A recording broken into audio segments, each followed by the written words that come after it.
ठीक है। देखिए कल लास्ट क्लास में हमने प्रश्न किया था कि मृदा के कारकों को समझाइए, मृदा के कौन कौन से फैक्टर है। यह मृदा के कारकों को समझाने वाला क्वेश्चन हम लोग कर चुके थे। तो नेक्स्ट क्वेश्चन है कि मृदा की उर्वरता को बनाए रखने के उपाय। क्वेश्चन है मृदा की उर्वरता को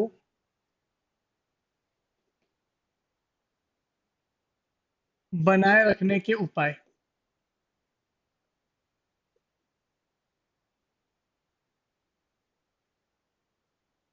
एमपी ज्योग्राफी से मेंस में सीधा क्वेश्चन आ सकता है, मृदा की उर्वरता को बनाए रखने के उपाय। इसके आंसर में पहला पॉइंट आएगा भूमि का उचित उपयोग।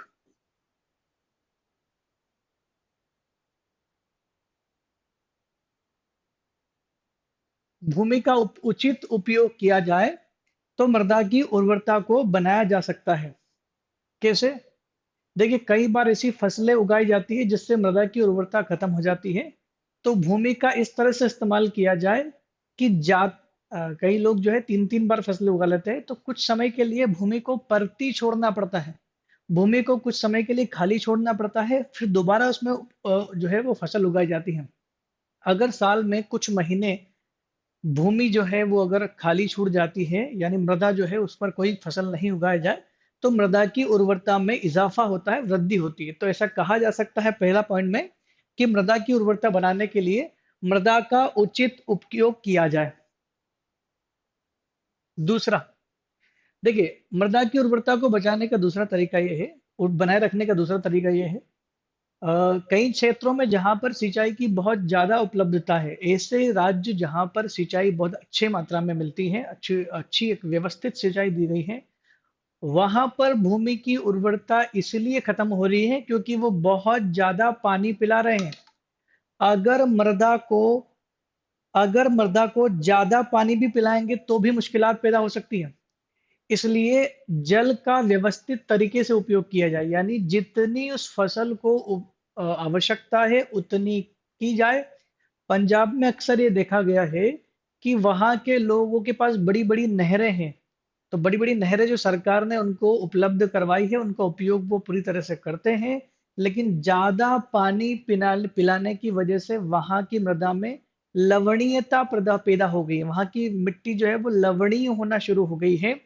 ऐसे में क्या होता है कि मृदा के जो परिच्छेद छेद जो होते हैं, जो मिट्टी को सोखते हैं, वो छेद धीरे धीरे बंद हो जाते हैं और मिट्टी के सोखने की क्षमता कम हो जाती है। तो अगर जल की व्यवस्था व्यवस्थित की जाए, ठीक है ना, व्यवस्थित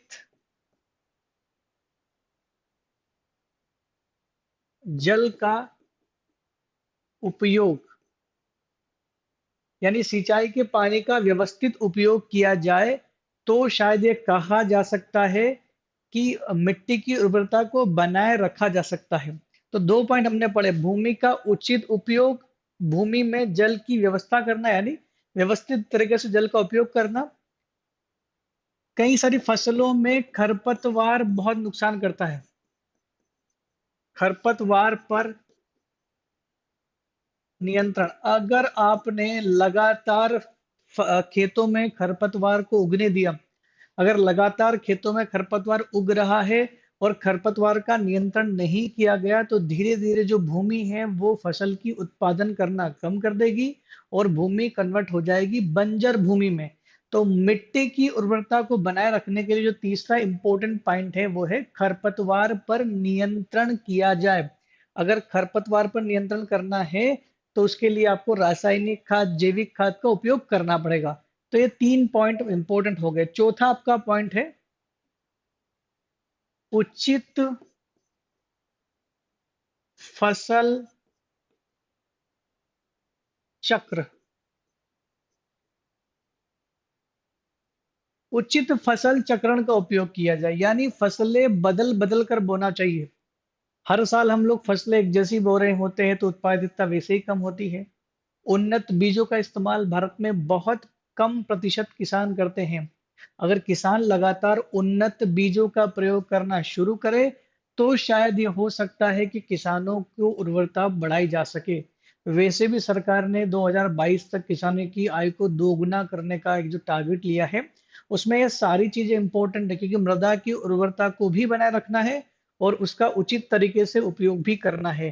पांचवा पॉइंट में लिख सकता हूँ जैविक खाद का उपयोग। जैविक खाद का उपयोग, आपको पता है सरकार ने जैविक खाद के उपयोग को बढ़ावा देने के लिए मोदी सरकार ने गोबर धन योजना शुरू की थी। भारत में गाय और भैंसों की संख्या इतनी ज्यादा है कि ऐसे में गोबर का काफी ज्यादा इस्तेमाल किया जा सकता है, लेकिन भारत में फिर भी केमिकल और उर्वरकों का इस्तेमाल ज्यादा करते हैं, जैविक खाद का इस्तेमाल कम करते हैं। दूसरी बात मैं आपको बता दूं कि भारत का एकमात्र ऐसा राज्य है सिक्किम, जो 100% जैविक राज्य घोषित किया गया है। वहां पर केमिकल का इस्तेमाल नहीं किया जाता, शुद्ध और जैविक खेती की जाती है। तो जब एक छोटा सा राज्य ये इनिशिएट कर सकता है तो बड़े राज्यों के लिए तो ये आसान हो जाता है। नेक्स्ट है रासायनिक खादों का उपयोग। और रासायनिक खाद का उपयोग, अब आप सोच रहे होंगे कि एक तरफ तो बोल रहे हैं कि रासायनिक खाद का उपयोग नहीं करके जैविक खाद का उपयोग करना चाहिए, रासायनिक खाद तो जमीन को खत्म करते हैं। लेकिन मध्य प्रदेश की कंटेक्स्ट में बात करें तो मध्य प्रदेश में रासायनिक उर्वरकों के इस्तेमाल की जो क्वांटिटी वो काफी कम है। तो मध्य प्रदेश की जमीन अभी वो नहीं हुई है जो पंजाब और हरियाणा में हालात है, यूपी में हालात है। वो लोग बहुत ज्यादा मात्रा में उर्वरकों की का इस्तेमाल करते हैं, वो बहुत ज्यादा पेस्टिसाइड का इस्तेमाल करते हैं।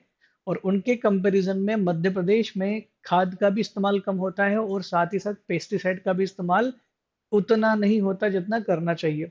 तो भी रासायनिक खाद का उपयोग मध्य प्रदेश की जमीन में उर्वरता बनाने के लिए किया जा सकता है।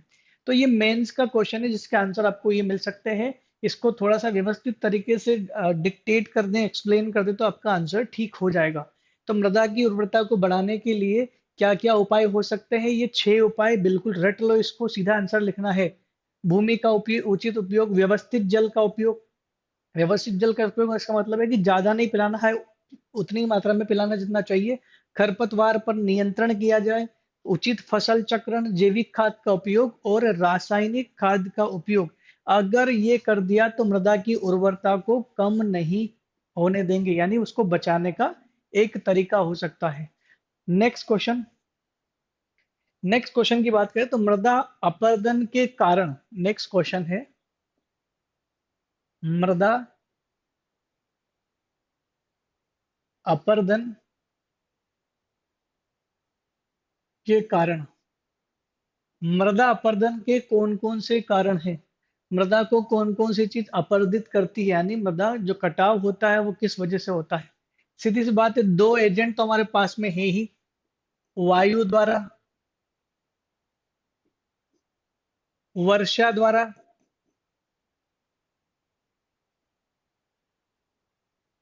नदियों द्वारा। तीन तो बिल्कुल सिंपल से फैक्टर हैं। वायु द्वारा, वर्षा द्वारा। अगर वर्षा बहुत ज्यादा हो रही, मूसलाधार बारिश हो रही ना, मूसलाधार,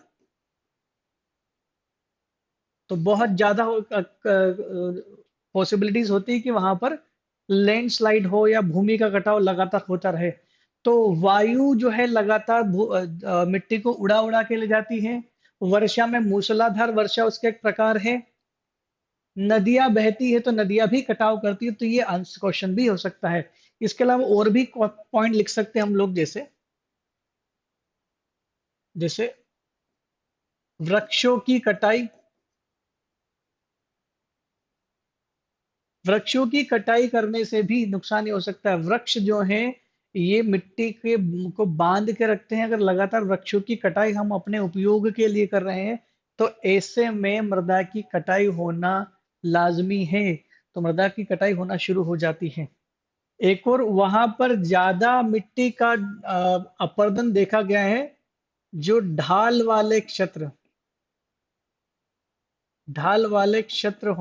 क्षेत्र जो है कारण है। जो जो क्षेत्र ढाल वाले हैं उन सभी क्षेत्रों में सीधी सी बात है, पानी गिरेगा तो सीधे बहना शुरू हो जाएगी।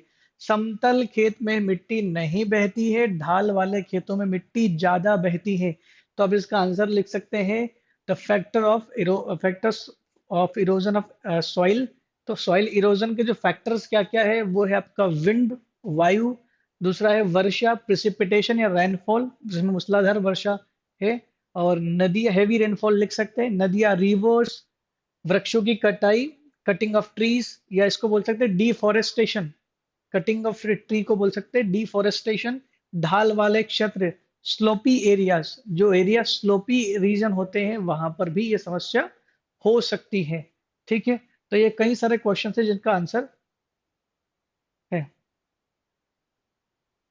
ठीक, नेक्स्ट है, नेक्स्ट क्वेश्चन की बात करें कि ये जब अपर्दन हो गया कारण, तो अपर्दन को रोकने के उपाय क्या क्या हो सकते हैं? हाथों हाथ दूसरा क्वेश्चन, रोकने के उपाय क्या क्या हो सकते हैं?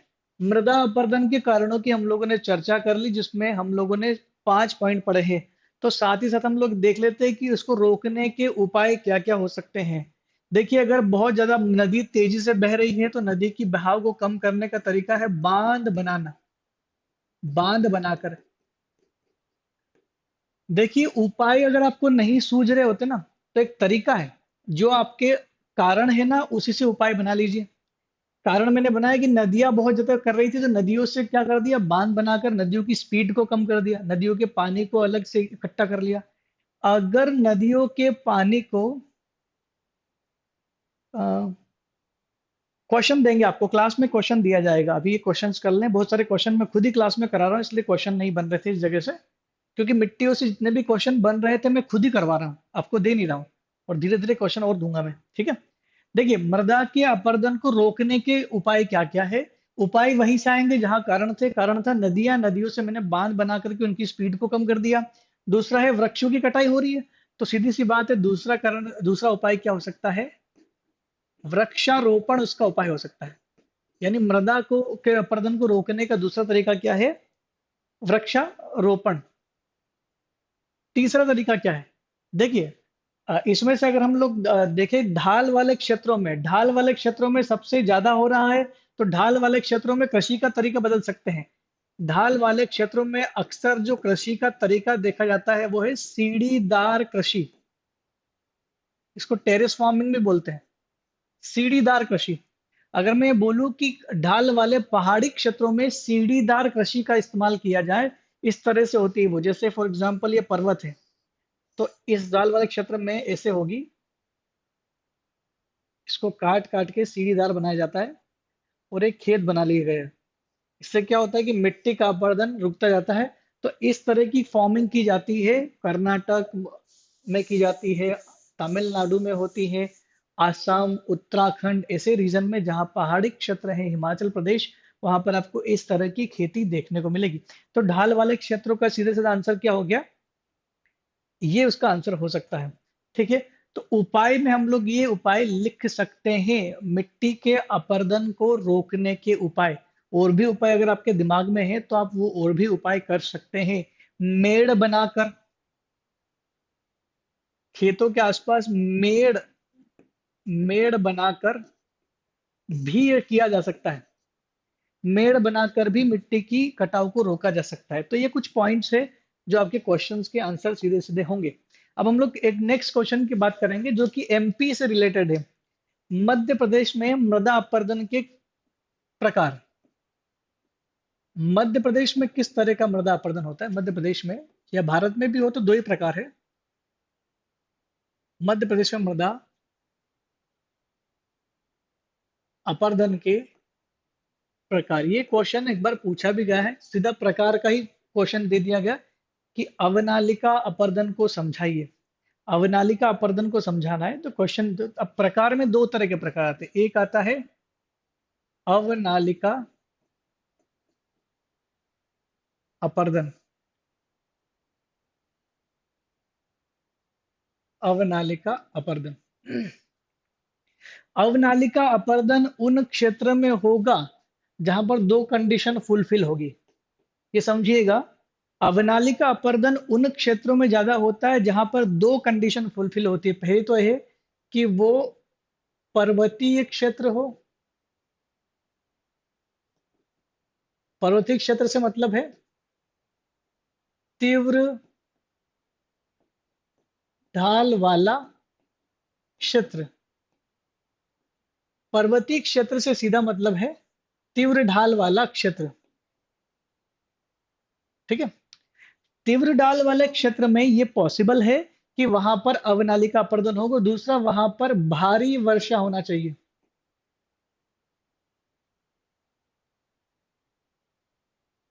ठीक है। तो ऐसे क्षेत्रों में क्या करती है नदियां, मिट्टी को काट के नालियां बना लेती है। नालियां बना देती है, और नाली के फॉर्म में वो नाली धीरे धीरे बड़ी होती जाती है, बड़ी होती जाती है, बड़ी होती जाती है। उसी को बोलते हैं अवनालिका अपर्दन। तो अवनालिका अपर्दन उन क्षेत्र में ज्यादा होता है जहां पर भारी बारिश हो और वहां का ढाल तीव्र हो, पर्वतीय क्षेत्र हो। तो ये मध्य प्रदेश में ये मिट्टी का कटाव आपको कहाँ देखने को मिलेगा? ये अवनालिका अपर्दन आपको देखने को मिलेगा मुरैना, भिंड और चंबल नदी घाटी। तो चंबल नदी घाटी में जो आपको देखने को मिलता है, वो सब देखने को क्या मिलता है? अवनालिका अपर्दन का प्रकार है। ये मेंस में एक बार क्वेश्चन पूछ लिया गया, एक बार क्या इससे ज्यादा बार भी पूछा गया होगा कि अवनालिका अपर्दन को समझाइए। अवनालिका अपर्दन, जब नदियां नाली के रूप में मिट्टी का कटाव करती है और ये नालियां विकराल रूप धारण कर लेती है, तो उसे अवनालिका अपर्दन कहते हैं। लेकिन इसके लिए दो कारक जिम्मेदार है। ये अवनालिका अपर्दन भारी वर्षा वाले क्षेत्र और तीव्र ढाल वाले क्षेत्रों में देखने को मिलता है। इसको आप नोट डाउन कर सकते हैं। तीव्र ढाल वाले क्षेत्र और भारी वर्षा वाले क्षेत्र, ये दोनों पॉइंट्स आप ध्यान रखें। दूसरा जो प्रकार है वो है परतदार अपर्दन।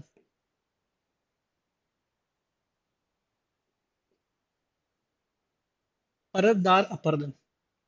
परतदार अपर्दन में क्या होता है? अपर्दन होता है किस चीज का? यहां पर अपर्दन होता है मिट्टी की खाली एक परत का। मिट्टी की परत का अपर्दन होता है। कारण उसका, या तो वायु उड़ा के ले जाए, वायु उड़ा ले जाए, या तो उस परत को वायु, तेज हवा चल रही है वो उड़ा के ले जाए, या पानी में बह जाए। अब यहां पर भी कंडीशन है। ये वाला अपर्दन किन किन क्षेत्रों में होता है? ये होता है आपका मंद ढाल वाले, मंद ढाल वाले, और जहां बारिश की बौछार हो, भारी बारिश ना हो, नॉर्मल पानी गिरता हो।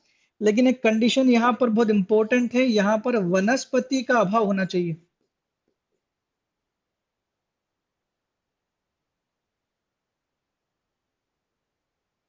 वनस्पति का अभाव होना चाहिए।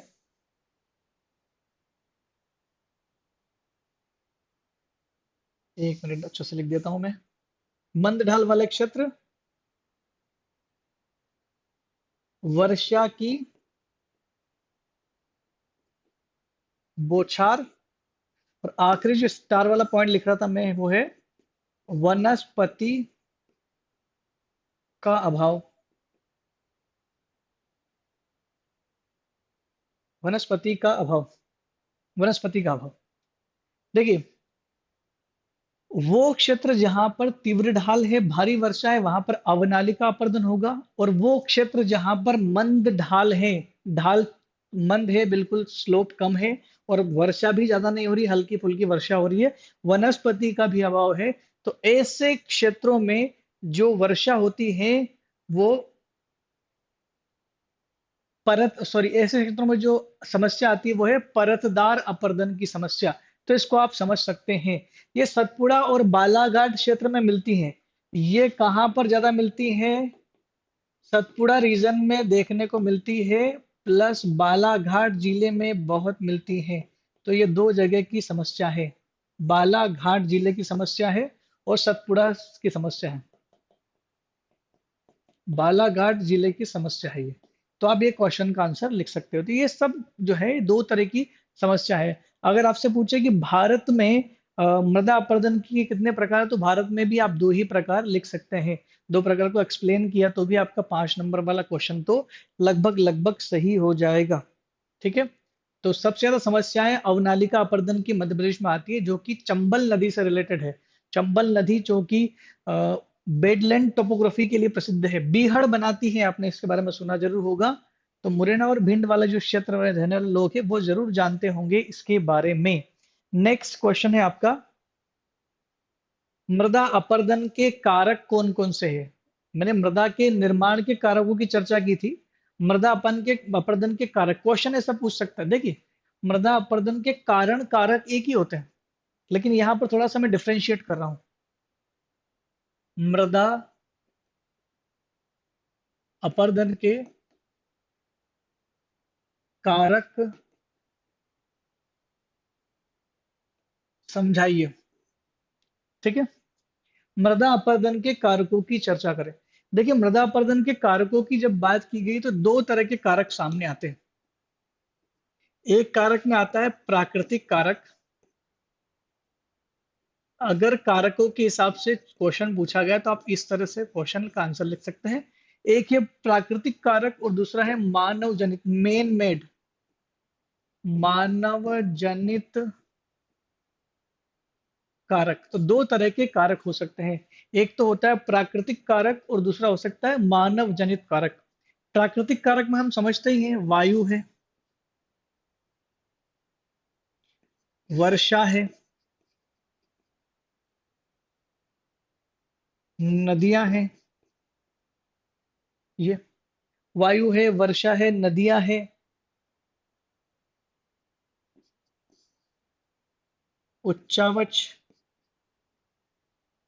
यानी पर्वतीय पर्वत, जहां पर पर्वतीय क्षेत्र ज्यादा है वहां पर ज्यादा अपरदन होता है।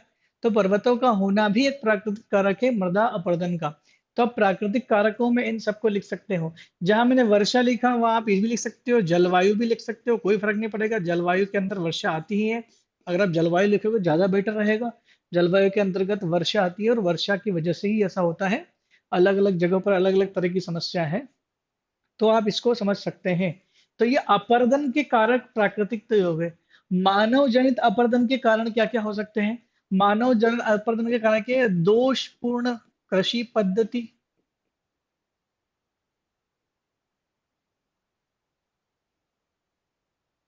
ज्यादा उगाने के चक्कर में इंसानों ने मिट्टी के अपरदन को रोकने के लिए कोई उपाय नहीं किया। मिट्टी बड़े बड़े खेत रख लिए लेकिन मेड़ नहीं बांधी। दोषपूर्ण तरीका है खेती करने का, तो उससे मृदा का अपरदन होता है। दूसरा, ज्यादा चीज ज्यादा खेती करने के चक्कर में वृक्षों की कटाई करना शुरू कर दी। वृक्षों की कटाई, तो ये भी एक कारक है मानव जनित कारक में। तीसरा, जनजातीय क्षेत्रों में एक खेती पाई होती है जो काफी गलत मानी गई है। हाल ही में सरकार ने उस पर बैन भी लगाया, प्रतिबंध भी लगाया है। जनजातीय भारत में एक खेती का प्रकार फॉलो करती है जिसको हम लोग बोलते हैं जूमिंग एग्रीकल्चर, जूम खेती। तो जूम खेती भी एक कारण है मानव जनित। आपको पता है जूम खेती में क्या होता है? ये जूम खेती भारत में जो ट्रेंड में देखी गई है, ये नागालैंड राज्य में अक्सर देखी जाती है। और इसके अलावा ऐसे कई राज्य हैं जहाँ की जनजातियां जो जंगलों में निवास करती है, वो जूम खेती का उपयोग करती हैं। ये लोग साइंटिफिक खेती को फॉलो नहीं करते क्योंकि इनको आइडिया नहीं है कि पेस्टिसाइड, उर्वरकों का इस्तेमाल, खाद का इस्तेमाल करना चाहिए कि नहीं करना चाहिए। ये किसी भी तरह का ऐसा इस्तेमाल नहीं करते और साथ ही साथ जनजाति हल भी नहीं चलाते।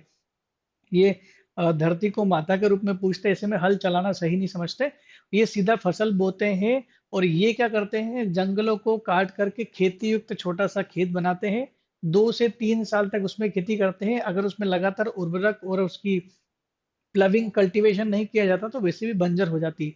फिर 2-3 साल के बाद ये नया जंगल काटते हैं, नई भूमि तैयार करते हैं। तो लगातार ऐसे जंगल काटेंगे, भूमि तैयार करेंगे तो वो भूमि तो का तो अपरदन होना शुरू हो जाए, तो खत्म होना शुरू होगी। तो ये एक तरीका है जिससे भी जो है कारक है मानव जनित। एक और दूसरा, वनाग्नि एक शब्द दिया गया है, वनाग्नि, जिसको हिंदी में बोलते हैं हम लोग दावानल। अक्सर हर साल ये समस्या आती है, हर साल ये समस्या आती है कि भारत में कहीं ना कहीं न्यूज में सुनने को मिल जाएगा कि जंगल में आग लग जाती है। ये कई बार मानव द्वारा जनित होती हैं, इंसानों द्वारा लगाई जाती हैं, क्योंकि हम लोग इतनी क्रियाएं करते हैं जंगलों के आसपास, इसलिए हमारे कुछ कहीं कुछ उद्योग धंधे चल रहे हैं, कहीं क्या चल रहे हैं, कहीं पर कुछ समस्या है। तो इन कारणों की वजह से जंगलों में आग लग जाती है। कुछ माफिया लोग जंगल को कटाई करने के चक्कर में भी आग लगा देते हैं। उत्तराखंड में अक्सर देखी गई, तो जंगल की आग लगने से पेड़ धीरे धीरे खत्म हो गए और वहां की मिट्टी का अपरदन शुरू हो जाएगा। तो वनाग्नि या दावानल भी एक ऑप्शन आप लिख सकते हैं। तो मिट्टी की उर्वरता को खत्म करने के लिए ये प्राकृतिक कारण है और ये मानव जनित कारण है। ठीक है, तो ये हो गए आपके मृदा से संबंधित क्वेश्चन। एक आखिरी क्वेश्चन है जो आपको करके लाना है अगली क्लास में, मैं अगली क्लास में उसका आंसर बताऊंगा। प्रश्न जल्दी से लिख लीजिए। क्वेश्चन है, मृदा अवक्रमण को समझाइए। मैं क्वेश्चन ही लिख देता हूं, मृदा अवक्रमण को समझाइए। इसका आंसर लिख के लाना सब लोग। What is soil डेग्रेडेशन?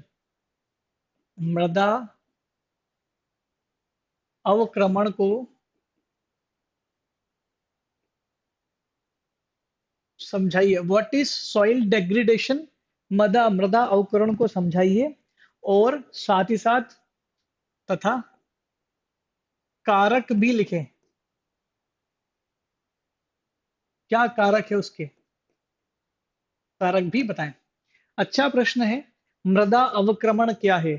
अवक्रमण अपरदन से थोड़ा सा अलग चीज है, तो आप ढूंढोगे आंसर मिलेगा आपको, बहुत अच्छा आंसर मिल सकता है। तो मृदा अवक्रमण को समझाइए, ये प्रश्न प्रश्न का आंसर आपको अगली क्लास में मिलेगा। आप अपना उत्तर लेकर के आए, लिखे और उसको क्लास के अंदर रेटिफाई कर लें। ठीक है, अब आप लोग जो शुरू करने वाले हैं आज नया टॉपिक है मध्य प्रदेश में अपवाह तंत्र, या ऐसा कह सकते हैं मध्य प्रदेश में नदियां। मध्य प्रदेश की नदियों की बात करने से पहले हम लोग बात कर लेते हैं भारत की नदियों की। बहुत सारी टर्म्स इसमें आएगी, उस टर्म्स का आंसर भी मैं क्लास के दौरान बताऊंगा। पहले हम लोग बात कर लेते हैं नदियों की। तो कुछ वर्ड आते हैं जैसे नदी का उद्गम। उद्गम का मतलब होता है जहां से नदी निकलती है। अगर मैं कह दूं कि नर्मदा नदी अमरकंटक अनूपपुर से निकलती है, तो वो अमरकंटक जो अनूपपुर जो जगह में है वो उसका उद्गम स्थान है। और जब आप पढ़ते हो कि नर्मदा नदी जो है अरब सागर या कहीं लिखा है खंबात की खाड़ी में जाकर के गिरती है, तो खंबात की खाड़ी में जब वो गिरती है तो उसको बोलते हैं उसका मोहाना। तो मोहाना जो है, भारत में केवल दो ही मुहाने हैं, या तो कोई नदी अरब सागर में गिरेगी या कोई नदी बंगाल की खाड़ी में गिर सकती है। अरब सागर के अंदर खंबात की खाड़ी भी आती है, अगर आप अरब सागर भी लिख देते हो तो कोई समस्या नहीं है। तो दो तरीके के, तो मुहाने के आधार पर दो तरीके को बांटा गया है।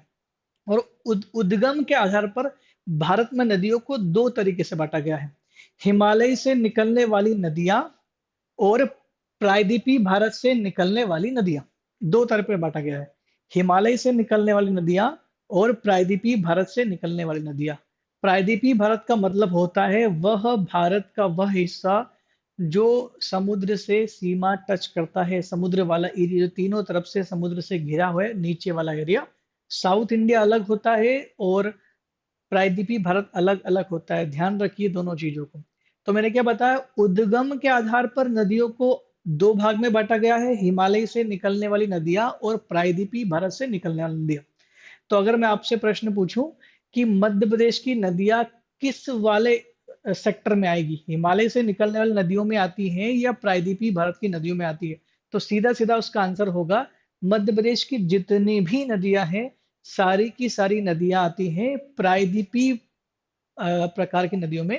प्रायद्वीप से निकलने वाली नदियों के अंतर्गत मध्य प्रदेश की सारी नदियां आएगी।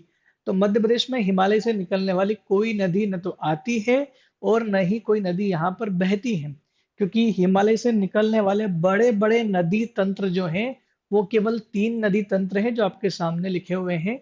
गंगा नदी तंत्र, सिंधु नदी तंत्र, ब्रह्मपुत्र नदी तंत्र। चूंकि हमारा जो टॉपिक है वो केवल मध्य प्रदेश की नदियों की ही बात करना है, तो हम लोग मध्य प्रदेश की नदियों की ही बात करेंगे।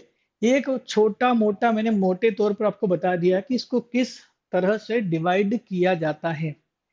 कुछ चीजें समझने की जरूरत है, कुछ पॉइंट समझने की जरूरत है। हम लोग उस उनको कीवर्ड्स को समझ लेते हैं एक एक करके क्या क्या है।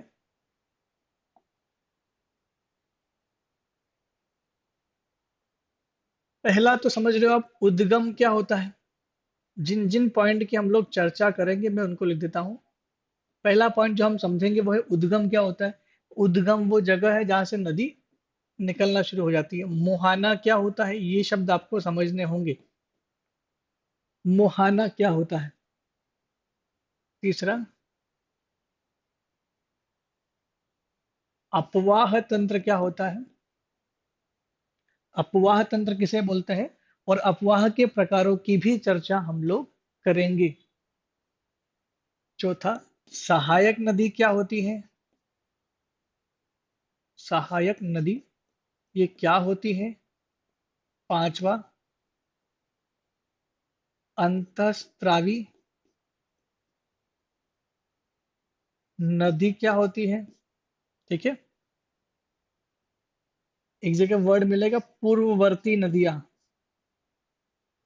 पूर्ववर्ती नदी, पूर्ववर्ती नदियों का भी हम लोग पढ़ेंगे क्या है पूर्ववर्ती नदियां।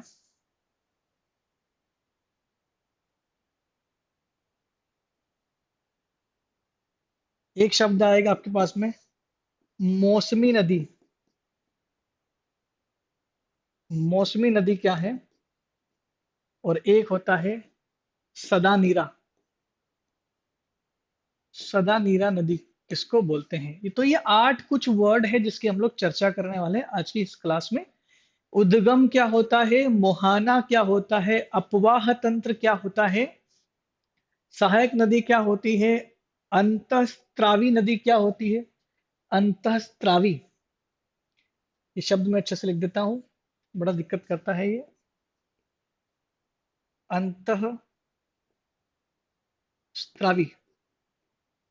अंतःस्रावी नदी, इसको इंग्लिश में बोलते हैं इनलैंड रिवर।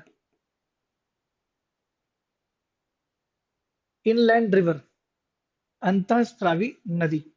ठीक है।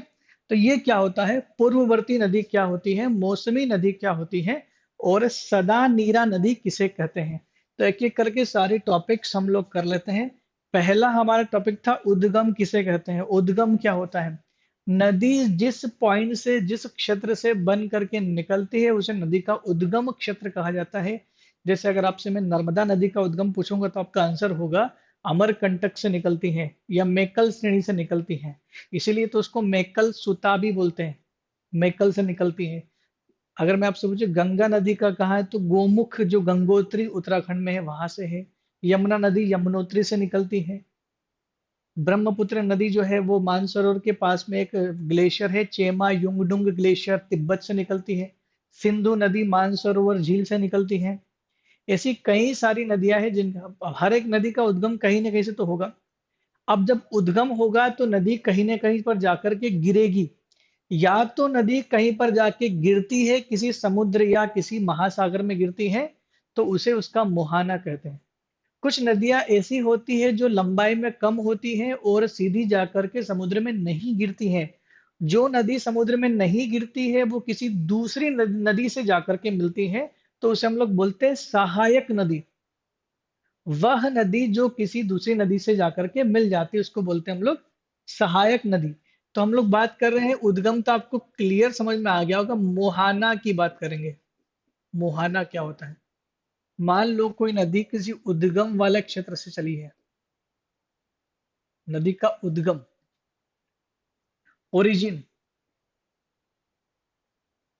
और जा करके गिर जाती है, ये यहाँ पर इसका मुहाना है। तो जब नदी गिरती है ना, तो मुहाने के अंतर्गत दो तरह की शेप बनाती है। एक को बोलते हैं हम लोग डेल्टा, और दूसरे को बोलते हैं हम लोग एस्चुरी। एस्चुरी, एस्चुरी को हिंदी में बोलते हैं ज्वार नदमुख। एस्चुरी, ठीक है, इसको बोलते हैं ज्वार नदमुख। ज्वार नदमुख बोलते हैं इसको, एस्चुरी को। तो ये दोनों में अंतर क्या है? देखिए, जब नदी मुहाने पर पहुंचती है और नदी अनेक धाराओं में टूट करके समुद्र में गिरे, ये ओशियन है। अगर नदी जब ओशियन में या किसी समुद्र में गिर रही है तो मुहाने पर वो एक नहीं अनेक धाराओं में टूट जाती है, तो उसे कहते हैं डेल्टा। ऐसा क्यों होता है? ऐसा वहां पर होगा जहां पर की चट्टानें कोमल चट्टानें हो और आसानी से इरोड हो जाती हैं।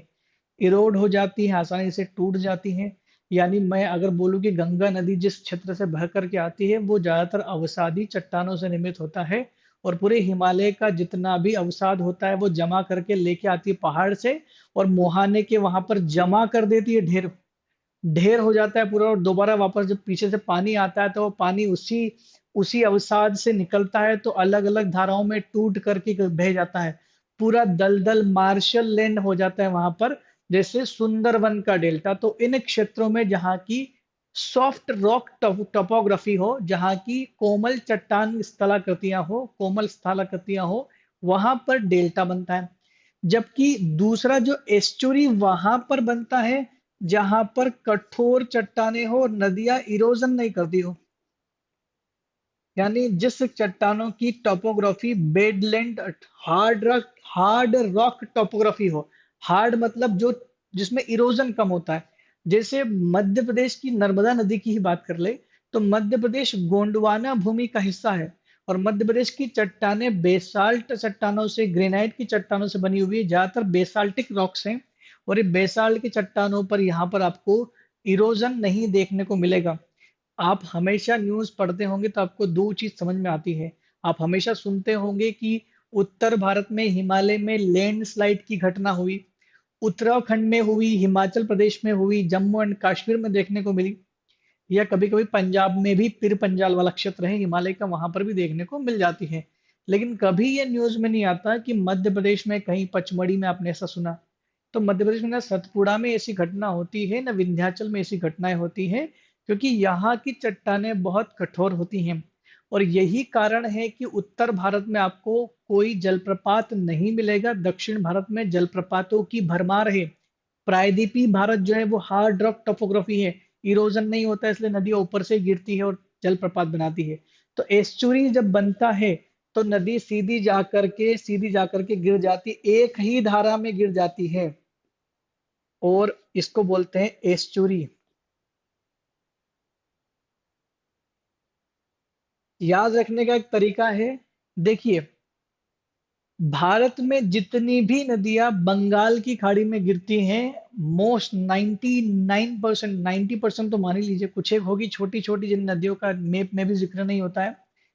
तो ज्यादातर नदियां जो बंगाल की खाड़ी में गिरती हैं वो सब डेल्टा बनाती है, जबकि वो नदियां जो अरब सागर में गिरती है वो एस्चुरी बनाती हैं। क्यों? क्योंकि बंगाल की खाड़ी वाला पश्चिमी घाट कटा फटा एरिया है, और पश्चिम सॉरी पूर्वी घाट जो बंगाल की खाड़ी के नजदीक पे पड़ता है, बंगाल की खाड़ी से लगा हुआ पूर्वी घाट हल्का एरिया है, जबकि अरब सागर से लगा हुआ पश्चिमी घाट हार्ड रॉक से बना हुआ है। इसी वजह से यहाँ पर आपको एस्चुरी देखने को मिलेगी।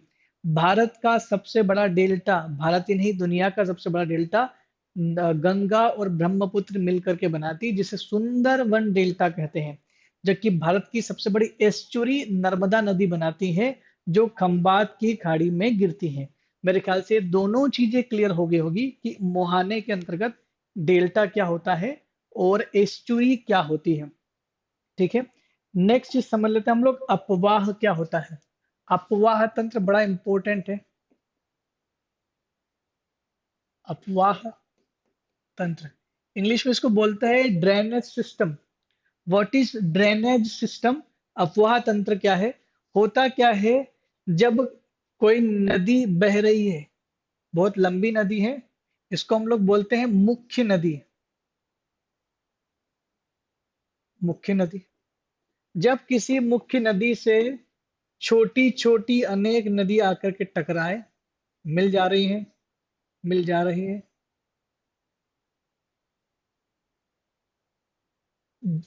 कोई मुख्य नदी जिससे उसकी सहायक नदियां मिल जाती है, तो मुख्य नदी और सहायक नदियों के पूरे क्षेत्र को, जो कैचमेंट एरिया होता है, ये जो पूरा क्षेत्र है, ये पूरा क्षेत्र कहलाएगा अपवाह तंत्र। मुख्य नदी उसकी सहायक नदियों के साथ मिल करके अपवाह तंत्र का निर्माण करती हैं। ये ध्यान रखना। यानी अपवाह तंत्र एक मुख्य नदी और उससे मिलने वाली सभी वाहिकाओं या सहायक नदियों का मिला जुला रूप कहलाता है। और अपवाह तंत्र को आकार आकृति के आधार पर एनसीईआरटी के अनुसार 4 भाग में बांटा गया है। कई किताबों में इसके ज्यादा भाग मिल सकते हैं, लेकिन मैं आपको 4 प्रकार के अपवाह तंत्र की बात बताऊंगा।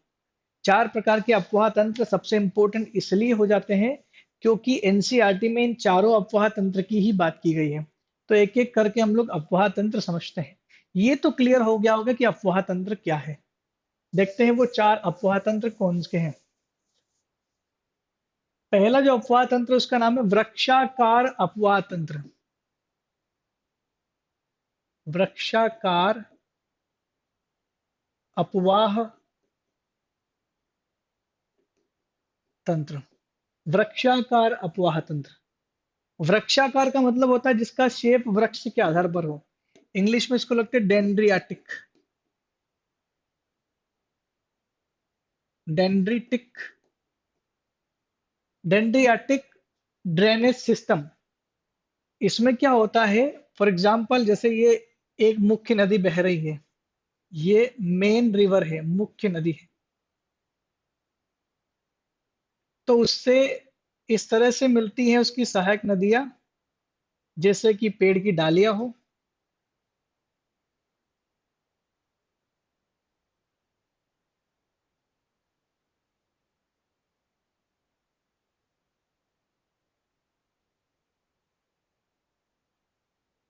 जब पेड़नुमा आकृति बन जाती है, इस तरह की कोई आकृति आपको अगर दिखे मैप पर, तो समझ जाएगा कि वृक्षाकार प्रकार की वो संरचना है।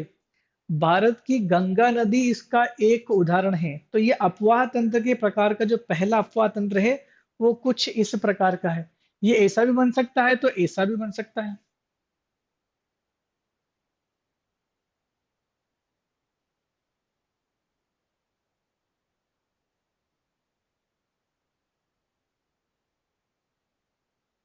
इस तरह का बन सकता है।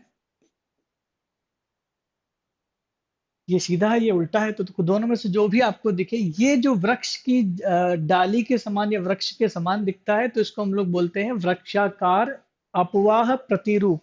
इसको बोलते हैं वृक्षाकार अपवाह तंत्र, डेंड्रियाटिक ड्रेनेज सिस्टम। ध्यान रखिएगा, ठीक है। पेड़ की शाखाओं के अनुरूप दिखने वाला तंत्र वृक्षाकार अपवाह तंत्र कहलाता है। तो ये तो पहला हो गया। दूसरी बात करते हैं, दूसरा वाला। दूसरे वाले को हम लोग बोलते हैं अरीय। दूसरे वाले को कहा जाता है अरीय अपवाह तंत्र। इंग्लिश में इसको बोलते हैं रेडियल। रेडियल टाइप का ड्रेनेज सिस्टम इसको कहा जाता है, रेडियल। तो अरीय में क्या होता है कि जब कोई पर्वत है, मान लो कोई पर्वत है,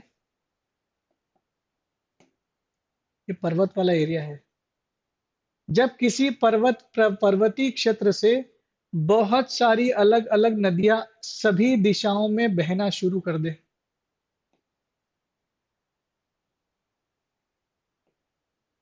जब किसी पर्वतीय क्षेत्र से या पर्वत से नदियां अलग अलग दिशाओं में बहना शुरू कर दे, तो उसको बोलते हैं अरीय प्रकार का अपवाह तंत्र।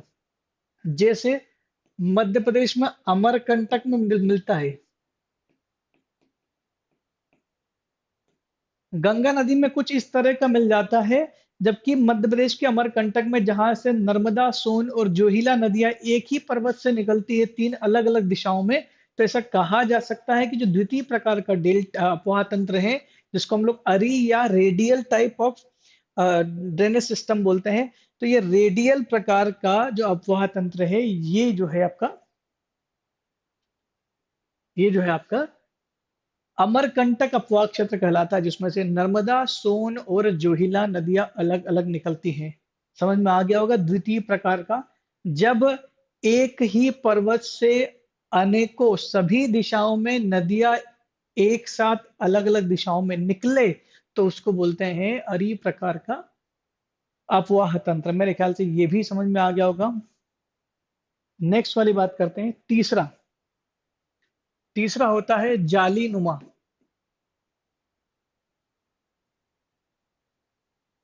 जाली नुमा अपवाह तंत्र। जाली नुमा अपवाह तंत्र। जाली नुमा अपवाह तंत्र में क्या होता है, जरा इसको भी समझ लेते हैं। देखिए, इसको बोलते हैं ट्रेल्स।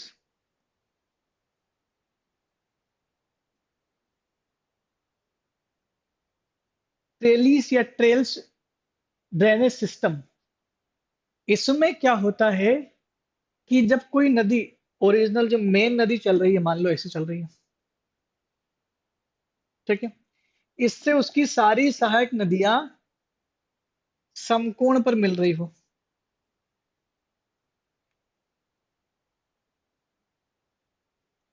अगर किसी मुख्य नदी से, किसी मेन नदी से उसकी सारी सहायक नदियां जो है, भले वो कैसी हो,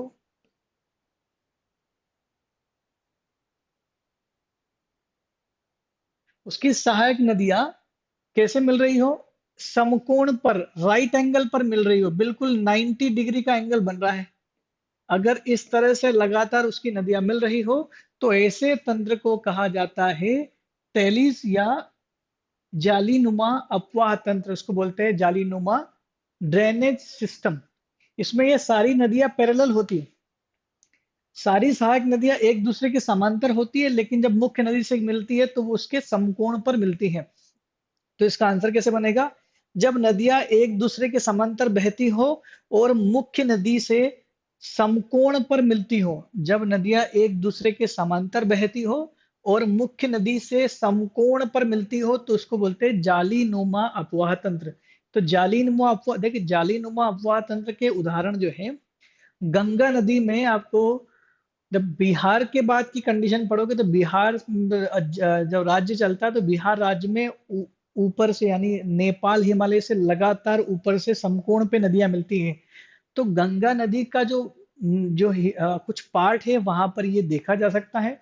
वहीं पर यमुना में भी कुछ जगह सब देखा जा सकता है। तो जहां पर भी आपको मैप में इस तरह की बात मिले, यमुना का मुझे कंफर्म नहीं है, लेकिन गंगा का यह है कि जो बिहार वाला क्षेत्र है वहां पर ऐसा देखने को मिलता है। तो गंगा नदी पहले तो वृक्षाकार होती है, लेकिन बाद में जालीनुमा भी उसकी संरचना देखने को मिलती है। तो मैप में जिस तरह का आपको ये शेप दिख जाए, वो नदी तंत्र इस तरह का ही होता है, ध्यान रखिएगा।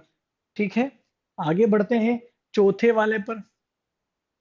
चौथे को बोलते हैं हम लोग अभिकेंद्रीय अपवाह तंत्र या सेंट्रीपिटल ड्रेनेज सिस्टम। अभिकेंद्रीय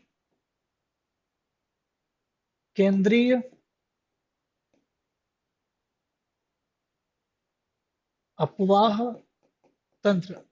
अभिकेंद्रीय अपवाह तंत्र की बात कर लेते हैं। अभिकेंद्रीय अपवाह तंत्र में क्या होता है, जब सारी नदी, मान लो एक झील है,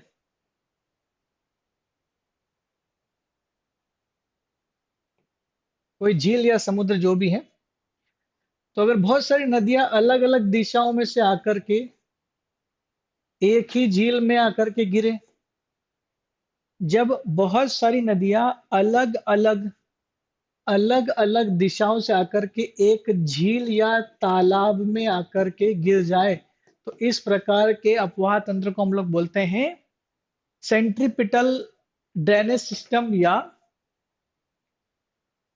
अभिकेंद्रीय अपवाह तंत्र। तो चार प्रकार के अपवाह तंत्र आपको देखने को मिलेंगे। तो ये चारों अपवाह तंत्र अगर आप समझ लिए, तो आपकी कुछ चीजें आसान हो जाएगी। अपवाह तंत्र के प्रकार समझाइए, प्रकारों के आंसर आप लिख सकते हैं। लास्ट वाले को हम लोग ऐसे लिख सकते हैं, जब सभी दिशाओं से नदियां बहकर किसी झील या किसी गर्त में मिले, नदियां चारों तरफ से बहकर किसी झील या गर्त में मिले, तो उसे कहते हैं अभिकेंद्रीय अपवाह तंत्र।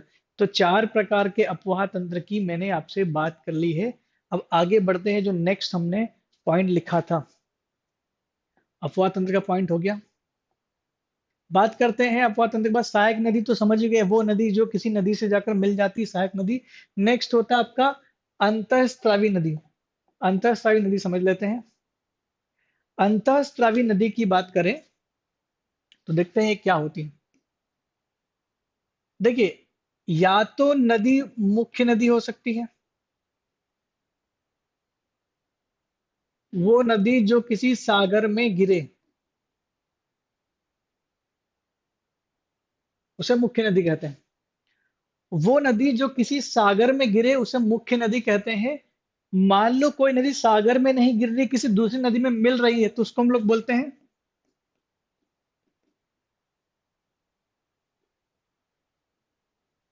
सहायक नदी।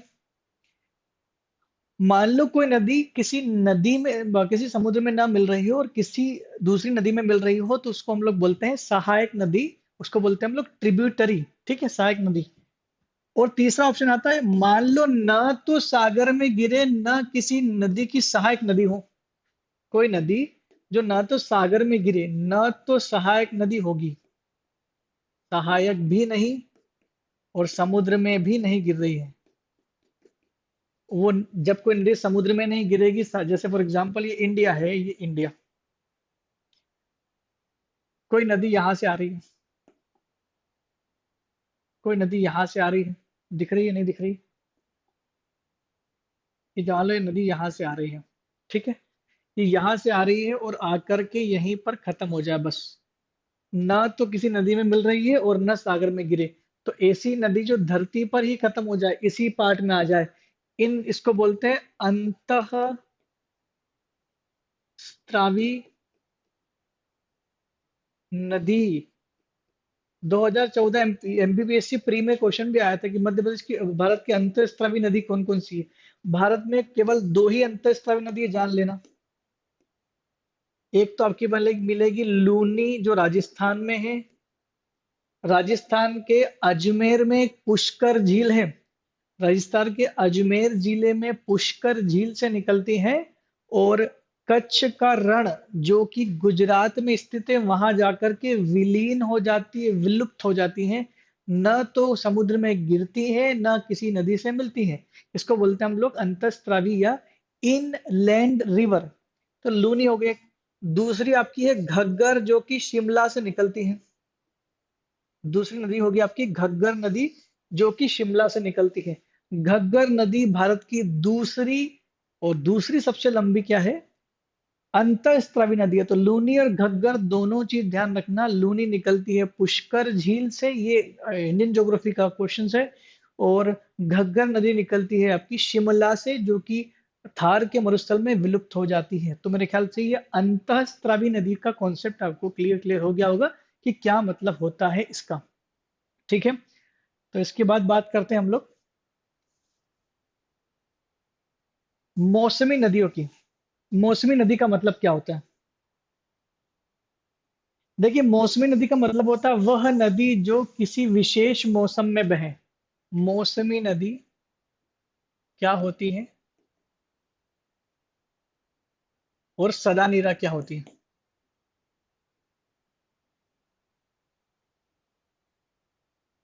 मौसमी नदी को इंग्लिश में बोलते हैं सीजनल रिवर और सदा नीरा को बोलते हैं पेरिनियल रिवर।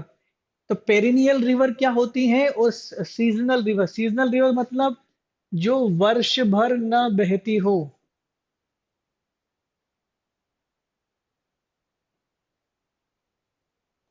जो नदी वर्ष भर नहीं बहती है उसको हम लोग बोलते हैं मौसमी नदी।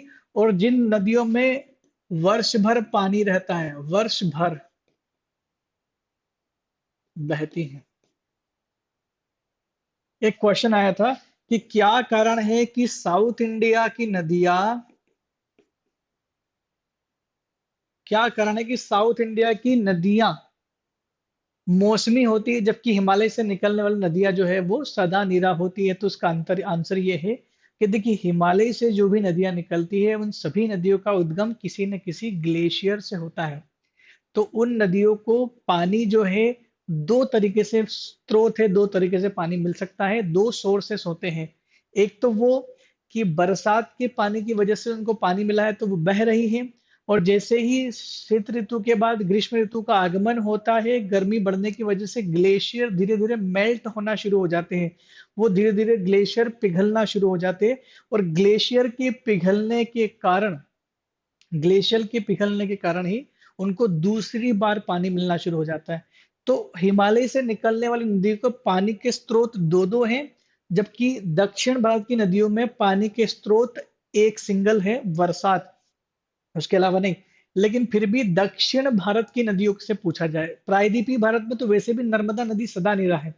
अगर दक्षिण भारत की यानी महाराष्ट्र से नीचे वाले राज्यों की बात की जाए, तो प्रश्न आता है कि दक्षिण भारत की ऐसी कौन सी नदी है जो 12 महीने बहती है। तो कावेरी एकमात्र नदी है जो 12 महीने बहती है, क्योंकि कावेरी नदी वाले क्षेत्र में दक्षिण पश्चिम मानसून से भी वर्षा होती है और लौटते हुए मानसून से भी वर्षा होती है। हम लोगों ने वर्षा के प्रकार पढ़े थे, तो एक फैक्ट जरूर लिख ले कि इंडिया में कितने प्रकार की वर्षा, मतलब कितने टाइप से अलग अलग वर्षा में कब कब कितना कितना परसेंट होती है। मैं यही लिखा देता हूँ क्योंकि वो टॉपिक हल्का सा हम लोग टच किए हुए हैं। अगर मैं ऐसा बोल दूं कि भारत में सबसे ज्यादा वर्षा दक्षिण पश्चिम मानसून से होती है। भारत में टोटल वर्षा का जो भाग है, दक्षिण पश्चिम मानसून से सबसे ज्यादा वर्षा होती है। दक्षिण पश्चिम मानसून कितनी वर्षा होती है? 75% वर्षा होती है दक्षिण पश्चिम मानसून से। जबकि उत्तर पूर्वी मानसून, उत्तर पूर्वी मानसून जो लौटता हुआ मानसून जिसको हम लोग बोलते हैं, इससे भारत में केवल 13% ही वर्षा होती है। कितने परसेंट वर्षा होती है? केवल 13% वर्षा होती है। जबकि जो तीसरा प्रकार आता है उसको हम लोग बोलते हैं मानसून पूर्व की वर्षा। मानसून पूर्व की वर्षा, मानसून पूर्व की वर्षा, मानसून पूर्व की वर्षा कुल 10% भाग पर गिरती है, 10% वर्षा देती है। और लास्ट जो बचा हुआ है 2%, वो आपको वर्षा का भाग मिलता है पश्चिमी विक्षोभ या चक्रवातों से। पश्चिमी विक्षोभ से, तो चक्रवात भी बोल सकते हैं हम लोग। और ये 2% मिलता है। तो इस प्रकार भारत में वर्षा चार अलग अलग सोर्सेस से मिलती है। लेकिन ज्यादातर वर्षा जो मिलती है वो कहाँ से मिलती है? वो मिलते हैं आपको दक्षिण पश्चिम मानसून से मिलती है। तो ये एक डेटा लिखा जा सकता है जो आप इस तरह से कर सकते हैं। ठीक है, ठीक, नेक्स्ट बात करते हैं। अब बात कर लेते हैं हम लोग मध्य प्रदेश की नदियों के बारे में। देखिए मध्य प्रदेश की नदियों को कैटेगराइज कैसे किया गया है, थोड़ा कैटेगरी देख लेते हैं।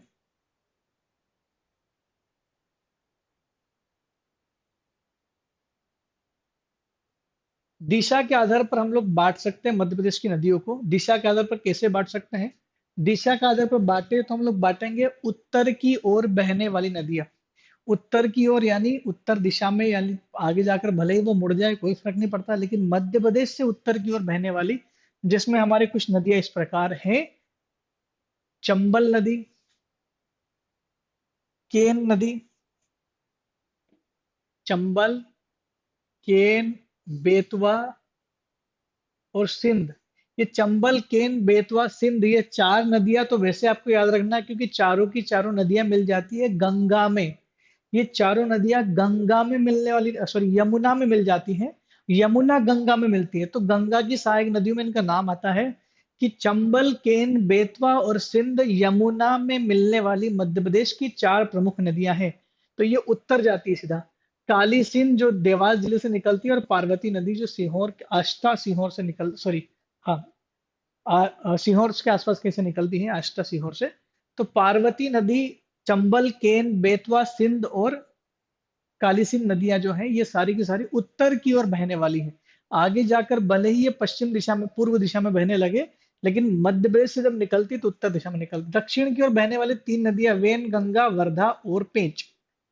वेन गंगा, वर्धा और पेंच, ये तीन नदियां जो महाराष्ट्र में जाती है, वेन गंगा वर्धा नदियां दोनों जाकर के गोदावरी में मिल जाती हैं। ये गोदावरी की सहायक नदियां हैं जो मध्य प्रदेश से जाती है।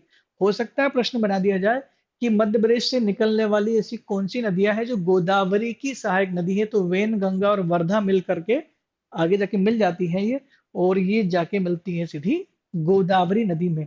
पूर्व की ओर बहने वाली नदियां जो है सोन है, और एक और है टोन्स। सोन और टोन्स, या इसको तमसा भी बोलते हैं। ये दोनों नदियां जो है पूर्व की ओर जाकर के, और यही दो नदियां हैं सोन और टोन्स, जो मध्य प्रदेश से जाने वाली और गंगा में सीधी मिलती है। गंगा की सीधी सहायक नदियां हैं ये। तो मध्य प्रदेश से गंगा में मिलने वाली सीधी सहायक नदियों के नाम अगर आपसे पूछेगा, तो आपका आंसर होना चाहिए, आपका आंसर होना चाहिए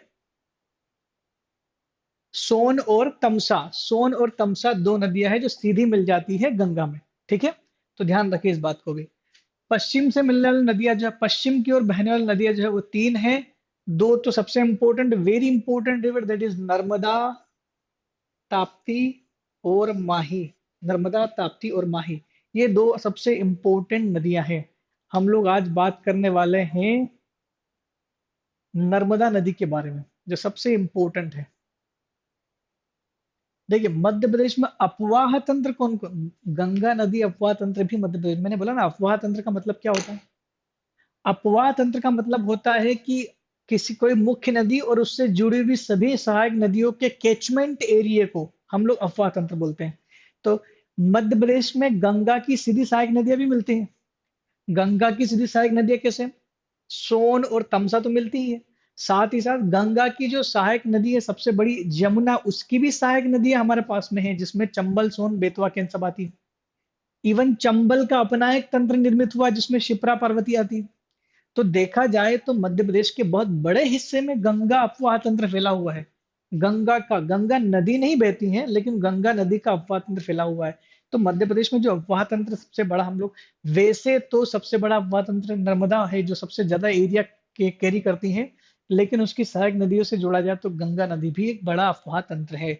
उसके अलावा ताप्ती, गोदावरी और माही नदी अफवाह तंत्र है। ये इनके अफवाह तंत्र की बात क्यों कर रहा हूं मैं, क्योंकि ये वो नदियां हैं, मध्य प्रदेश में देखी जाए तो अफवाह तंत्र वाली नदियां उन्हीं को बोलेंगे, उन मुख्य नदियों को बोलेंगे जो सीधी समुद्र में गिरती हैं। मध्य प्रदेश से कितनी भी नदियों की बात कर ले आप, इन नदियों के अलावा कोई ऐसी नदी नहीं सीधी जाकर के किसी समुद्र में मिलती है। नर्मदा नदी सीधी खंबात की खाड़ी में मिल जाती है। ताप्ती नदी सीधी खंबात की खाड़ी में मिल जाती है। माही नदी सीधी खंबात की खाड़ी में मिल जाती है। गोदावरी नदी की जो सहायक नदियां हैं वो गोदावरी में मिलती है, और गोदावरी जाकर के बंगाल की खाड़ी में मिल जाती है। गंगा जो नदी है वो जाकर के सीधी बे ऑफ बंगाल में जाके गिर जाती है। यानी मध्य प्रदेश की जितनी भी नदियां हैं वो जाकर के या तो सीधे गिरेगी बंगाल की खाड़ी, या अरब सागर में, या किसी और नदी में गिर मिल जाती है। तो हम लोग उन नदियों की सबसे पहले बात करेंगे जो खुद अपने आप में अपवाह तंत्र है, अपने आप में बड़ा ड्रेनेज सिस्टम है। जैसे नर्मदा, नर्मदा से टोटल 41 नदियां मिलती हैं, 41 नदियां मिलती हैं।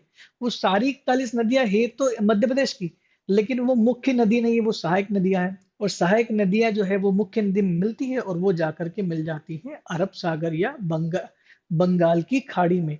तो हम लोग बात करते हैं, चर्चा करते हैं मध्य प्रदेश की नर्मदा नदी को। नर्मदा नदी मध्य प्रदेश के इन जिलों से गुजरती है। ये जो जिले आपको दिखाई दे रहे हैं वो आपको रटना है।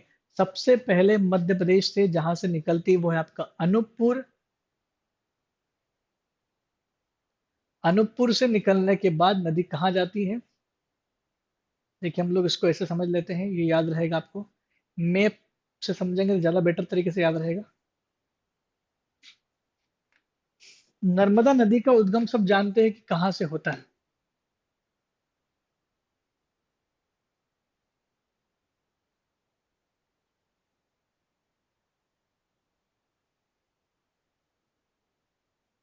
अनूपपुर, अमरकंटक। अनूपपुर से निकल के नर्मदा नदी जाती है दो राज्यों, दो जिलों के बीच में। ऊपर आता है डिंडोरी और नीचे आता है मंडला। इन जिलों से निकल करके जाती है वो जबलपुर। जबलपुर जिले के बाद फिर नीचे उतरती है, और नीचे जो जिला पड़ता है उसका नाम है नरसिंहपुर।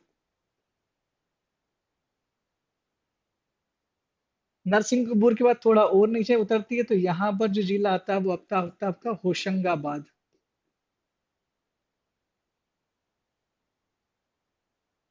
होशंगाबाद जिले के बाद नदी पहुंचती है ऊपर देवास।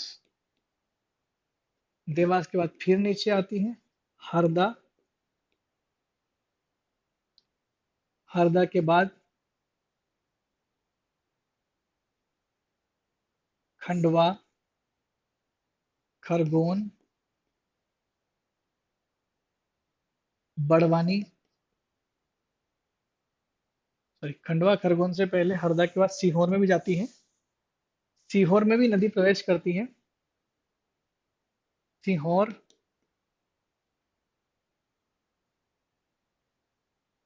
सीहोर पहले आ जाता है, देवास बाद में आता है।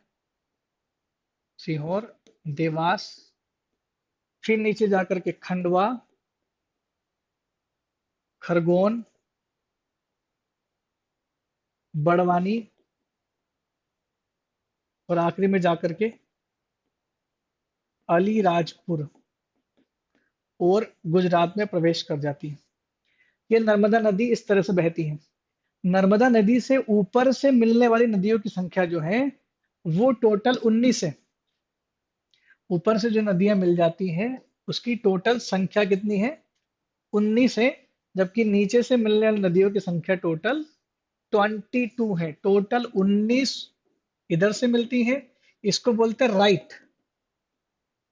कभी भी नदियों में ऊपर नीचे नहीं चलता। जैसे नदी को आप ऐसे समझ लो, ऐसे, ये राइट है, ये लेफ्ट है। तो राइट से 19 मिल रही है, लेफ्ट से 22 मिल रही है। तो 19 में कौन कौन सी, 22 में कौन कौन सी नदियों के नाम भी हम लोग समझेंगे। देखिए, जैसे हथीनी, एक झाबुआ में जाकर के हथीनी नाम की नदी मिल जाती ऊपर से। हथीनी नदी, हिरन, हिरन, हथीनी, और चंद्रकेशर, मान नदी। इंदौर के पास में एक चोरल नदी मिल जाती है। ऐसी बहुत सारी नदी, टोटल 41 है। टोटल 41 नदियों की बात कर रहा हूँ मैं, उसमें से कुछ कुछ नदियां मैं लिख रहा हूँ। नीचे जो सबसे इंपॉर्टेंट नदी मिल जाती है वो तो आपकी तवा है। तवा मिलती है, शक्कर मिलती है, दूधी नदी मिल जाती है। ठीक है, तवा, शक्कर, दूधी, ये सब नदियां जो है नीचे से मिल जाती है। एक जबलपुर में नदी मिलती है बरगी, इसमें बरगी बांध बनाया गया है। तो कुल मिला के बात यह है कि मध्य प्रदेश से टोटल जो नदियां मिलती हैं, कुछ ऊपर से मिलती हैं, कुछ नीचे से मिलती हैं। यानी राइट से मिलती हैं और लेफ्ट से मिलती है। राइट से मिलने वाली नदियों की जो संख्या है वो है 19, और लेफ्ट से मिलने वाली नदियों की संख्या जो है वो आपकी मिलेगी कितनी? 22 नदियां हैं। मध्य प्रदेश, ये जब ये गंगा नदी नर्मदा नदी निकलती है तो नीचे से एक नदी निकल जाती है, वहीं से जहां से गंगा निकलती है, और एक ऊपर पूर्व की तरफ बह जाती है। जो नदी इधर मिल रही है वो मिल जाती है फिर से इसमें, ये है सोन नदी। और ये जो नदी है इसका नाम है जोहिला। जोहिला, दिख रहा है आपको क्लियर? देखिए, सोन नदी और जोहिला नदी जो है ये एक दूसरे से मिल जाती है। यानी उसी जगह से जहां से नर्मदा मिलती है, उसी जगह से जोहिला और सोन नदियां भी मिल जाती हैं। देखते हैं हम लोग वापस ऊपर मैप में, ये जहां से मिलती है अनूपपुर में, वहीं से सारी नदी आपको मिल जाएगी। सोन नदी और ये जोहिला नदी ऐसे, और नर्मदा नदी इधर। नर्मदा और सोन नदी एक दूसरे के विपरीत बहती हैं। अगर आप हिस्ट्री पढ़ोगे या विकिपीडिया भी करोगे नर्मदा की हिस्ट्री के बारे में, तो नर्मदा नदी के बारे में एक बड़ा अच्छा वाकया है। हो सकता है आपको इंटरेस्टिंग लगे वो। नर्मदा नदी के बारे में जो कहानी कही जाती है वो कहानी इस प्रकार है। कहानी भी समझ लेते हैं हम लोग। क्या कहानी है? कहानी है कि नर्मदा के जो पिता है उनका नाम था मेखल। नर्मदा मेखल राजा की पुत्री थी। मेखल पुत्री थी। और नर्मदा के जो पिता थे राजा, उन्होंने नर्मदा का विवाह करने के लिए एक शर्त रखी थी। एक गुलाब की एक एक तरह का फूल आता है गुलाब का ही, कोई विशेष प्रकार के गुलाब के फूल की उन्होंने एक प्रतियोगिता रखी थी कि जो भी व्यक्ति, जो भी राजकुमार ये गुलाब का फूल लेकर के आएगा सबसे पहले, नर्मदा की शादी उससे तय की जाएगी। तो ये जो गुलाब का फूल है ये लेकर के आए थे राजकुमार सोनभद्र। सोनभद्र सोन नदी का नाम है। सोनभद्र से मतलब है सोन नदी से। सोन नदी नद है, नदी नहीं है, एक मेल रिवर मानी गई है। तो नर्मदा का विवाह फिक्स कर देते हैं मेखल किससे? सोनभद्र से। और नर्मदा जी ने कभी सोनभद्र को देखा नहीं। तो नर्मदा क्या करती है, अपनी फ्रेंड को, नर्मदा की एक फ्रेंड होती है जिसका नाम है जोहिला, उसकी दासी होती है वो, जोहिला को भेजती है कि जाके पता करो कि किस तरह के दिखते हैं सोनभद्र। तो सोनभद्र से मिलने के लिए जाती है जोहिला, लेकिन वस्त्र जो है, जो कपड़े हैं वो रानी के पहन के जाती है नर्मदा के। नर्मदा अपने वस्त्र देती है जोहिला को, और जोहिला मिलने जाती है सोनभद्र से देखने के लिए कि किस तरह का दिखता है क्या नहीं है। तो जैसे ही सोनभद्र के पास जाती है, सोनभद्र समझता है कि यही नर्मदा है, और वो तुरंत शादी का प्रस्ताव जोहिला को दे देता है। और जोहिला नहीं बताती है कि मैं नर्मदा हूँ। कहानी सुनेगा। जोहिला ये नहीं बताती कि मैं नर्मदा हूँ। जोहिला को लालच आ जाता है कि एक राजकुमार से एक दासी की शादी हो जाए, उससे बड़ी बात क्या हो सकती है। तो सोनभद्र को समझ में आ जाती है जोहिला, जो कि वो समझता है नर्मदा, और दोनों शादी कर लेते हैं। जब कई दिनों तक जोहिला वापस नहीं आती है, तो नर्मदा स्वयं जाती है मिलने के लिए कि भाई क्या हुआ है। तो सोनभद्र और जोहिला दोनों को साथ देख लेती है। दोनों जब उनको साथ दिखते हैं तो वो पूरा शॉक्ड हो जाती है कि क्या हुआ ये। तब वो नर्मदा सोनभद्र को पूरा सच्चाई बताती है और समझाने का प्रयास भी करती है कि ये जोहिला है, ये नर्मदा नहीं है, इसने धोखा किया है, जो भी है। तो आप इसको छोड़ करके मुझसे विवाह कर ले। सोनभद्र बोलते कि नहीं, अब विवाह हो गया है तो अब जोहिला है जो भी है यही रानी रहेगी, और आपसे विवाह नहीं किया जा सकता। उसी दिन से नर्मदा जी गुस्सा में आ गई, और नर्मदा जी पूरी उल्टी दिशा में बहना शुरू हो गई, और सोन उल्टी दिशा में बहना शुरू हो गया। और जोहिला का आप देखोगे जाकर के किस में मिल जाती है, सोन में मिल जाती है। इस प्रकार का कुछ यहाँ पर एक वाकया देखने को ये एक दंत कथा है, सही तो नहीं हो सकती, ठीक है। तो नर्मदा की बात करें तो नर्मदा कहाँ से निकलती है। नर्मदा पूरब से पश्चिम की ओर बहने वाली भारत की सबसे लंबी नदी है। पूरब से पश्चिम की ओर बहने वाली भारत की सबसे लंबी नदी है, जिसकी कुल लंबाई 1312 किलोमीटर है। कितनी किलोमीटर है? 1312 किलोमीटर है। और मध्य प्रदेश में ये नदी बहती है 1077 किलोमीटर। खाली इन दोनों डेटा से भी काम नहीं चलेगा। मध्य प्रदेश में 1077 बहती है, तो गुजरात में कितनी बहती होगी? गुजरात का डाटा भी लिख लो। गुजरात में बहती है 161 किलोमीटर। महाराष्ट्र में भी कुछ हद तक जाती है। महाराष्ट्र में इसकी टोटल लंबाई है 84 किलोमीटर। ठीक है। तो ये नदी जो है मध्य प्रदेश में, एक मिनट, गुजरात में बहती है 161 किलोमीटर। महाराष्ट्र में बहती है MH 84 किलोमीटर। ये टोटल हो जाता है इसका 1312 किलोमीटर। 1077 बहती है मध्य प्रदेश में, A1 161 इसमें बहती है, और 84 किलोमीटर बहती है किसमें? महाराष्ट्र में बहती है। ठीक है। बाकी और इसकी खासियत क्या है कि ये दो राज्यों के बीच में सीमा रेखा बनाती है। किन किन राज्यों के बीच में सीमा रेखा बनाती है? ये सीमा रेखा बनाती है गुजरात मध्य प्रदेश, गुजरात प्लस MP के बीच में बाउंड्री लाइन क्रिएट करती है 40 किलोमीटर की। और MP और महाराष्ट्र के बीच में बाउंड्री लाइन किलो क्रिएट करती है 32 किलोमीटर की। ये डेटा भी आपको लिखना है। ये 6 डेटा आपको ध्यान रखना है। कौन कौन से? टोटल लंबाई कितनी है, तो वो है 1312 किलोमीटर। मध्य प्रदेश में टोटल लंबाई कितनी है, तो वो है 1077 किलोमीटर। उसके अलावा गुजरात में 161 किलोमीटर, और महाराष्ट्र में 84 किलोमीटर बहती है। जबकि यही नदी मध्य प्रदेश और गुजरात के बीच में 40 किलोमीटर की सीमा रेखा बनाती है, और मध्य प्रदेश और महाराष्ट्र के बीच में 32 किलोमीटर की सीमा रेखा बनाती है। अगर इसके भाग की बात परसेंटेज में की जाए, तो मध्य प्रदेश में टोटल 89.8% भाग नर्मदा का मध्य प्रदेश के हिस्से में आता है। जबकि 8.5% भाग जो है वो गुजरात में आता है। और सबसे कम जो है वो है 2.7% जो है वो महाराष्ट्र के अंदर में आता है। ठीक है, तो दो तीन चीजें तो पढ़ ली। नर्मदा का नाम जो सबसे पहले रखा गया था वो रखा गया था नामोदास। सबसे पुराना नाम जो नामोदास कहा गया है वो टॉलीमी ने दिया है। टॉलीमी ने इसको नामोदास कहा है, जो नामोदास नाम रखा गया है ये टॉलीमी ने इसको रखा गया। मेकल श्रेणी से होने की वजह से इसका नाम एक और मेकल सूता भी रखा गया है। और रेवा नाम जो मिलता है ये ऋग्वेद में मिलता है। ज्यादा नाम याद रखने की जरूरत नहीं है कि मुरामदला, शांकरी, सोमो देवी, ये बहुत सारे नाम हो जाते हैं। लेकिन आपको 3 से 4 नाम याद रख लो काफी है। 3 नाम तो बहुत इंपॉर्टेंट है।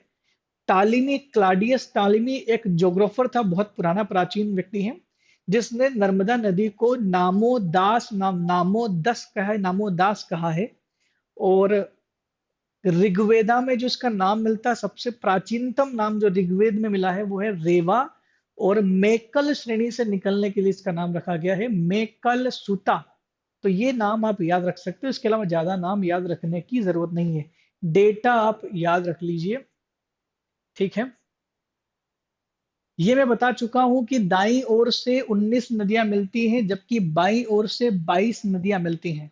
ठीक है, दाईं ओर से मिलने वाली नदियों के नाम हैं हिरन, वरना, चंद्रकेशर, हथिनी, मान। कुछ तो मैंने मैप में लिख दी थी, तो आप ज्यादा भी याद ना रखें, इंपॉर्टेंट कुछ 2 या 3 याद रख सकते हैं। हिरन, इसमें हिरन याद नाम याद रख सकते हैं आप। ठीक है, हिरन, हथिनी, मान, चंद्रकेशर, ऐसी कुछ नदी आप याद रख सकते हैं।